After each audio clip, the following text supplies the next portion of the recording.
My name is Nellie, and for as long as I can remember, I've been fascinated by the world around me in ways that seem to perplex my family. While Emma, my sister, played with dolls and dreamed of being a princess, I collected leaves, rocks, and anything else I could examine under the little magnifying glass I'd gotten from a cereal box. "Mom, why do leaves change color in fall?" I'd ask, holding up a particularly vibrant maple leaf I'd found.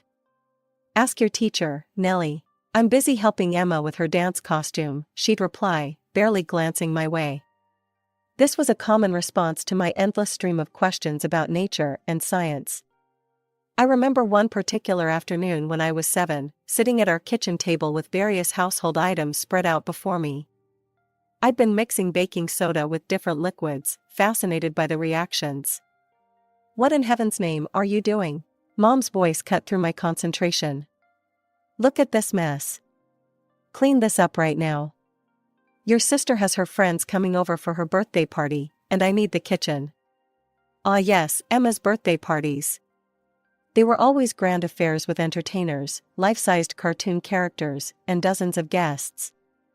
Mine, on the other hand, were quiet affairs with just my grandparents and a simple cake. The contrast couldn't have been more stark. "Here's your birthday present, sweetheart," Dad would say, handing me another volume of the science encyclopedia. Don't get me wrong, I loved those books. But watching Emma unwrap her mountain of toys and gadgets at her parties made it clear where our parents' attention truly lay. Thank goodness for my grandparents, Dad's parents. They were my sanctuary, my escape from the constant reminder that I was the odd one out in our family. Every weekend and school holiday, they'd welcome me into their home with open arms. "Tell me more about what you've learned this week, little scientist," Grandpa would say, his eyes twinkling with genuine interest as I rattled off my latest discoveries. Emma never came with me to our grandparents'. "They're so boring," she'd complain. "Besides, Mom and Dad are taking me to the new theme park this weekend." I'd watch from the window as they drove away, trying to ignore the ache in my chest. "Why can't I go too?" I once asked. "Oh, honey," Mom said, patting my head absently. "You wouldn't enjoy it. You'd probably just want to study the mechanics of the rides instead of having fun." So that's how it was. Emma was the normal one, the one who fit their image of what a daughter should be. And I was the one who asked too many questions, who preferred microscopes to makeup, who didn't quite belong. Things changed when I started middle school. My science teacher, Mrs. Peterson, was the first person outside my grandparents who seemed to truly see me. "Mr. and Mrs. Walker, your daughter has extraordinary potential," she told my parents during a parent-teacher conference. I was sitting outside the classroom, but I could hear everything clearly. I've never seen a student grasp complex scientific concepts so naturally. "We need to discuss transferring Nellie to our gifted program." "Gifted program?" Mom's voice had that dismissive tone I knew too well. "That sounds rather complicated. She's doing fine where she is. Besides, we have to consider Emma. It wouldn't be fair to give Nellie special treatment." I sat there, my heart sinking. Of course they'd say no. They always said no when it came to me. But then Grandma found out about it. The next day, she marched into my school like a general going to war. I'll never forget how she stood in the principal's office, her voice firm and unwavering. "My granddaughter will take those tests, and she will have every opportunity she deserves. I don't care what her parents said. But Mrs. Walker, we need parental consent. I'll handle my son and his wife. You just make sure Nellie gets her chance." And somehow, she did it. After a week of intense discussions, and I suspect some financial incentives from my grandparents, my parents finally agreed to let me take the placement tests. I passed them all with flying colors. Suddenly, my world expanded. The gifted program opened doors I never knew existed. International science competitions, academic Olympiads, research seminars, I threw myself into all of it. For the first time in my life, I was surrounded by people who thought like me, who got excited about the same things I did. I won my first international competition with a project about sustainable ecosystems. Then another. And another. Where should we put this one? Grandpa would ask each time I brought home a new trophy or diploma. In the box with the others, I'd say, pulling out my special cardboard box from under the bed. I never displayed my awards, partly because I didn't want to seem boastful, but mostly because I knew they made my parents uncomfortable. Emma, of course, had her own take on my success. Nobody likes a know-it-all, she'd sneer, but then turn around and say, "Hey, can you help me with my science homework? And maybe just do it for me?" "Emma, that's cheating," I'd protest. "Nellie, help your sister right now," Mom would inevitably command. Family helps family. So I'd end up doing Emma's work, feeling like a fraud but too afraid to stand up to my parents. It became a pattern. Emma would demand, my parents would insist, and I would comply. I often overheard my parents talking about me when they thought I wasn't listening. Their whispered conversations floated up the stairs to my room, where I'd sit with my chemistry set or the latest research paper I was studying. "I just don't understand where she gets it from," Mom would say. "No one in our family is like this." "Maybe she was switched at birth," Dad would joke, but the undertone of seriousness in his voice hurt more than if he'd meant it as a pure jest. One evening, after I'd won another science competition, I heard Dad's voice from his study. He was talking to Emma about her struggling grades. "It's not fair that she's so smart," Emma whined. "Listen, sweetheart," Dad's voice softened. "The weak need to be supported. That's why we focus on you. Nellie, well, she'll be fine on her own." I pressed my back against the wall, fighting back tears. They thought they were justifying their neglect with twisted logic, as if being capable somehow meant I didn't need love or support. At school, I was that weird girl who spent lunch breaks in the laboratory instead of the cafeteria. Sure, people would come to me for help with their science homework, but real friendships? Those were rare. Grandma and Grandpa were my rocks. They'd listen for hours as I explained my latest experiments or theories. They never made me feel like I was too much or too different. "Look what I found for you," Grandpa would say, pulling out scientific journals or new equipment for my experiments. "I thought this might interest you." But despite having my grandparents' support, the hole in my heart where my parents' love should have been felt vast and empty. I'd watch other families at school events, parents proudly hugging their kids, siblings supporting each other, and feel a deep ache in my chest. Then came the news that would change everything. I was graduating early. At 16, I'd completed all my high school requirements and had been offered a full scholarship to one of the top universities in the country. The day I left for university felt like breathing fresh air for the first time. The campus was buzzing with energy, and for once, I wasn't the odd one out. In my advanced chemistry class, I met Sarah and Michael, who got just as excited about molecular structures as I did. For the first time in my life, I had friends who understood me. We'd spend hours in the lab, bouncing ideas off each other, getting excited about discoveries that would make most people's eyes glaze over. But even as I thrived in my new environment, a part of me still yearned for my family's approval.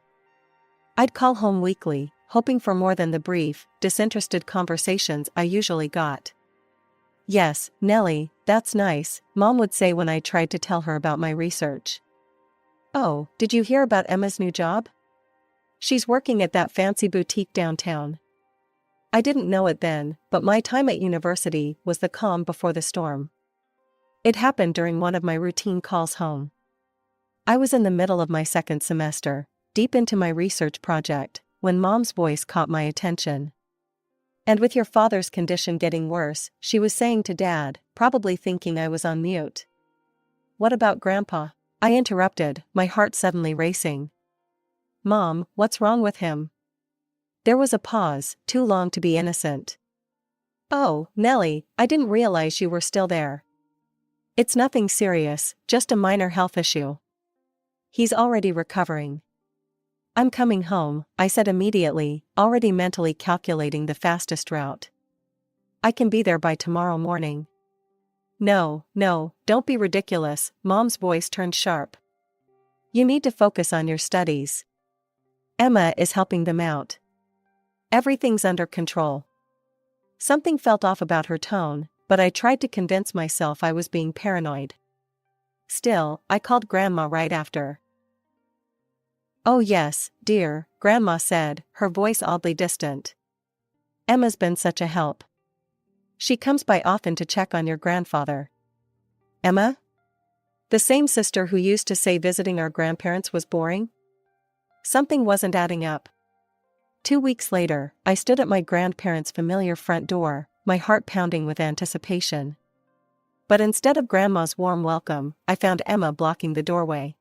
"What are you doing here?" she asked, her face a mask of fake surprise. "I came to see Grandpa and Grandma." "How is he?" "No one's home," she said quickly, too quickly. "They're out." "Out? Grandpa's sick." "Where would they go?" "I don't know, Nellie. Just go away." She started to close the door. "Wait." I put my foot in the doorway. "Let me come in and wait for them." I said no one's home. She shoved the door hard against my foot. "God, you're so annoying. Just leave." Confused and hurt, I tried calling Grandma. Straight to voicemail. This wasn't like her at all, she always kept her phone on for me. With nowhere else to go, I headed to my parents' house, hoping for answers. Mom and Dad were in the kitchen when I arrived. "What are you doing home?" Dad asked, not even trying to hide his annoyance. "I came to see Grandpa and Grandma, but they're not home. Emma wouldn't let me in." "Oh, honey," Mom interrupted, exchanging a look with Dad. "We were going to tell you, your grandparents are in a nursing home." The world seemed to tilt sideways. "What? Why didn't anyone tell me?" "It was a quick decision," Dad said smoothly. "They needed specialized care. It's better this way." "Which nursing home?" "I want to visit them." "They're under quarantine right now," Mom said quickly. "No visitors allowed." "Maybe next time." Eventually, I did go back to university, but something felt terribly wrong. I tried to focus on my lab work, but my mind kept circling back to that afternoon at their door, to Emma's hostile face, to my parents' too smooth explanations. That terrible call came on a Tuesday morning. I was in the middle of an experiment when my phone lit up with Mom's number. The fluorescent lights of the university lab hummed above me as my heart started racing. Something about the timing of this call felt ominous. "Nellie," she said, her voice oddly flat. "Your grandfather passed away last night." The test tube I was holding slipped from my fingers and shattered on the floor. The sound echoed through the empty lab like a gunshot. "What? No, when's the funeral?" My voice came out as barely more than a whisper. "Thursday at 2 p.m. Don't be late." The way she said it felt strange, almost rehearsed. I didn't even bother cleaning up the broken glass. I rushed out of the lab, my mind spinning with grief and confusion. My beloved grandfather, gone. No chance to say goodbye, no final words of wisdom from the man who had believed in me my whole life. I took the first flight I could get, spending the entire journey trying to hold back tears as memories of him flooded my mind. At 1:30 p.m., I made my way to the church. The empty parking lot was my first clue that something was terribly wrong. My footsteps echoed in the silent building as I approached the entrance, dread building with each step. Inside, a custodian was methodically cleaning the floors. "The Walker funeral?" he asked when I inquired, looking up from his work. "That ended hours ago. They held it at 10 a.m. I felt like I'd been punched in the gut. The world started spinning around me as I grabbed onto a nearby pew for support. Frantically, I pulled out my phone and called my parents. "Oh, Nellie," Mom's voice dripped with disappointment.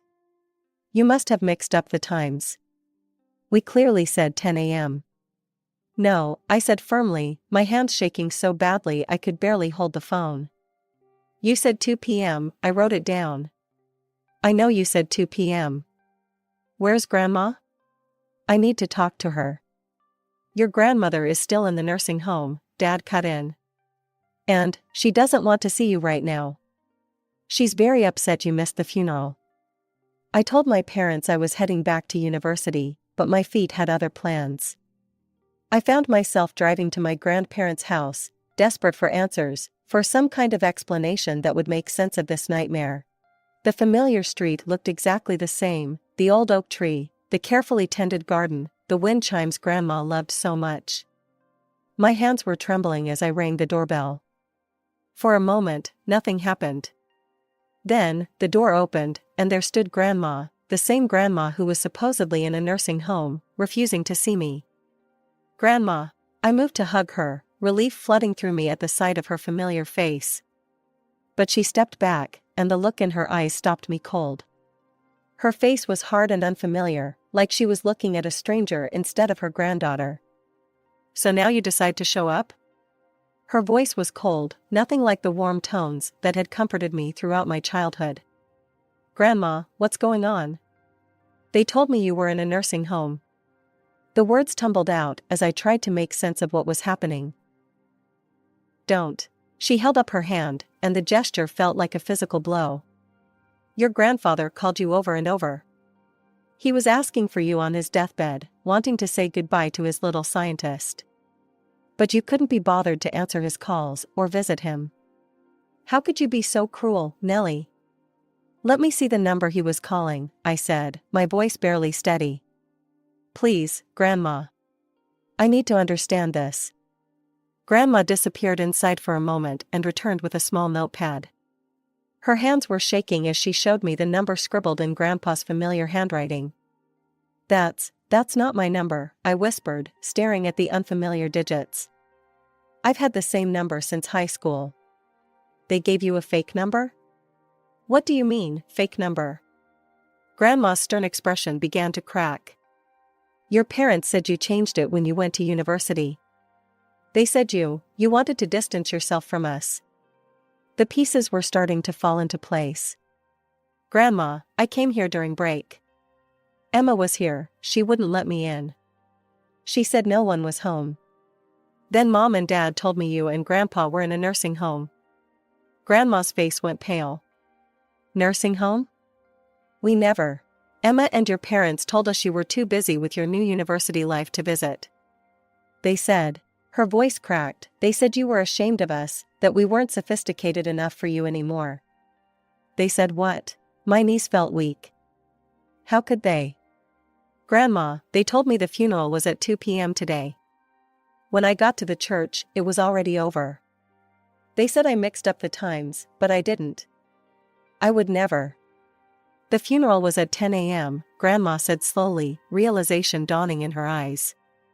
"Your parents stood there and told everyone how ashamed they were that you couldn't even be bothered to come to your own grandfather's funeral.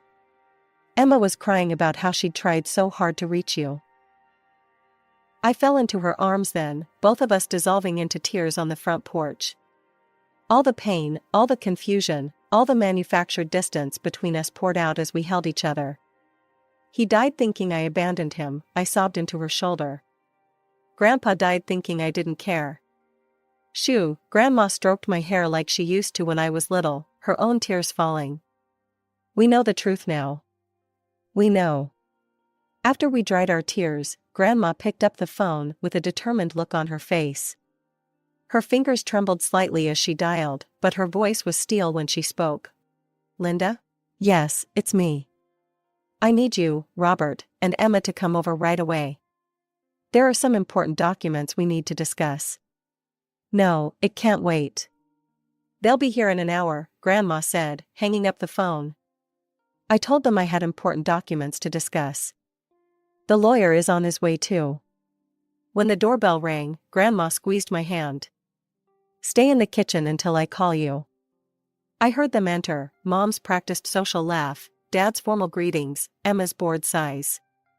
Then Grandma's voice, unusually sharp, "Please, everyone take a seat. Mr. Harrison is here to read George's will." That was my cue. I stepped into the living room just as the lawyer was opening his briefcase.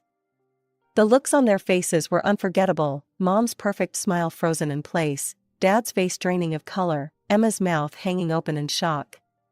Mr. Harrison cleared his throat and began reading. "I, George Walker, being of sound mind, declare this to be my last will and testament." The room was silent except for the rustle of legal papers. First came the house, left to Grandma, along with a substantial sum for her ongoing care and maintenance. Then came the surprise that made Emma's face turn red with anger. To my granddaughter, Nellie Walker, I leave my newly constructed laboratory facility at 1420 Pine Street, fully equipped and ready for her research work. All necessary permits and paperwork have been processed and finalized. I couldn't believe my ears. Grandpa had built me a lab? My own research facility? The remainder of my estate, Mr. Harrison continued, is to be divided equally between my granddaughters, Nellie and Emma Walker. Emma's chair scraped against the floor as she stood up abruptly. But Grandma raised her hand. There's more, she said, pulling out a letter. Your grandfather wanted this read as well. My dear family, Grandma began reading, her voice strong and clear. I've watched over the years as favoritism has poisoned our family. To my son and daughter-in-law, your treatment of your daughters has been shameful. Each child deserves equal love, equal support. Stop, Emma screamed, jumping to her feet. This is ridiculous. Why should she get anything? Do you know what I had to do? All those hours sitting with that boring old man, pretending to care? Mom tried to shush her, but Emma was beyond control.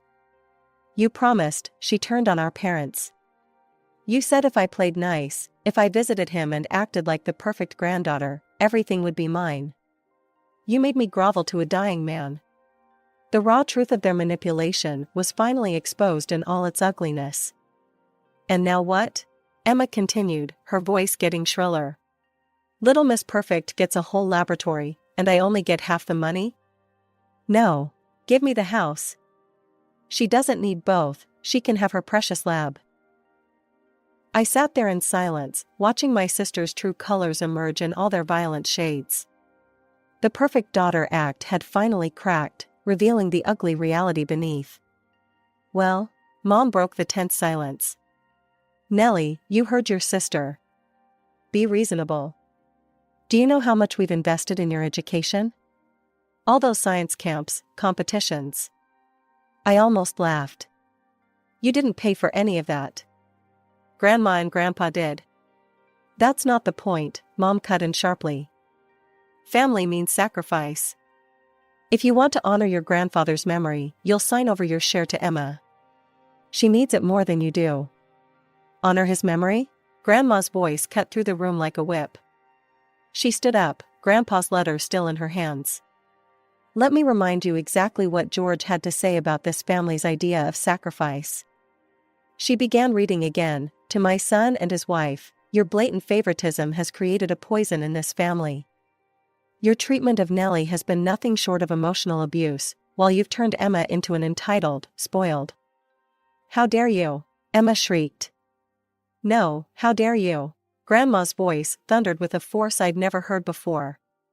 You all manipulated and lied to a dying man.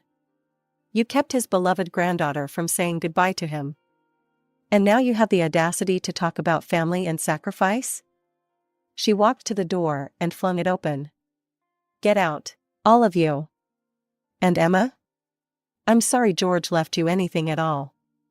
You're nothing but a spoiled, selfish girl who learned from spoiled, selfish parents. They left in a flurry of threats and slammed doors. The house felt eerily quiet in their wake. That was 5 years ago. Today, I run my own research laboratory, the one Grandpa built for me. It's everything I could have dreamed of and more. Sometimes, when I'm working late at night, I swear I can feel his presence, proud and loving as ever. Grandma visits often. We have dinner together every Sunday, and she loves touring the lab, asking questions about my latest projects. She's taken some science classes at the local community college, saying it helps her understand my work better. But I think she just wants to share in the passion Grandpa and I always had for discovery. I haven't spoken to my parents or Emma since that day. Sometimes I see their names in my email inbox or their numbers on my phone, but I delete them without opening. They made their choice long ago, and now I've made mine. The other day, I found an old photo of Grandpa in one of his books. He was in his garden, pointing out something to a much younger me, who was peering through a magnifying glass. On the back, he'd written, "My little scientist will change the world someday." I keep that photo on my desk now. Not all family is bound by blood, I've learned. Sometimes the truest family are the ones who believe in you, who support your dreams, who love you not despite your differences but because of them,